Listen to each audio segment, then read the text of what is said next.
I have walked through the golden sands of Egypt, a land that holds more secrets than the stars that watch over it.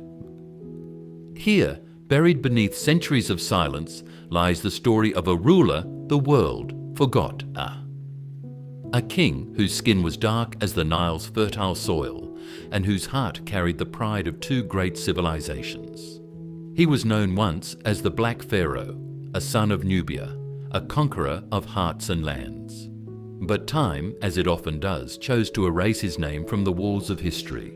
Far to the south of Egypt, beyond the swirling cataracts of the Nile, thrived a powerful kingdom, Kush. Its kings were not mere imitators of Egypt, they were its equals, sometimes even its saviors. From this proud land emerged a dynasty of Black Pharaohs, the rulers of the 25th dynasty, men who once united Egypt and Nubia under one glorious crown. Among them was a king unlike any other. He dreamed not of war, but of unity. He believed that Egypt and Nubia were two halves of the same heart, both born from the Nile, both destined for greatness. His city, Napata, gleamed with temples of gold and sandstone. The priests sang to Amun, and the air carried the scent of incense and hope. Art flourished, knowledge thrived, and the people called him not just a ruler, but a symbol, proof that greatness has no single color. But then came change. Foreign powers invaded, rival dynasties rose, and those who followed sought to erase his name from memory. Chisels struck the stone where his face once stood. His likeness was scraped from the temple walls. The desert swallowed his tomb, and the world moved on, forgetting the Black Pharaoh who once sat on Egypt's throne.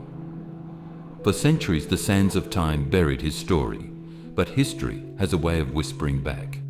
And one day the wind carried those whispers to the ears of archaeologists, explorers who brushed away the dust of ages and uncovered a truth long hidden.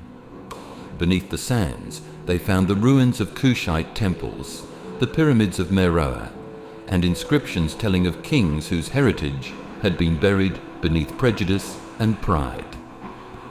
They found evidence of a ruler whose legacy stretched across borders, a man of Nubian blood, Egyptian crown, and a vision grander than empire. Today, his memory rises again, not as a myth, but as a truth reclaimed. The Black Pharaoh story reminds us that history is not written by color, but by courage. He was a king of unity, a builder of peace, and a symbol of Africa's power long before the world was ready to recognize it.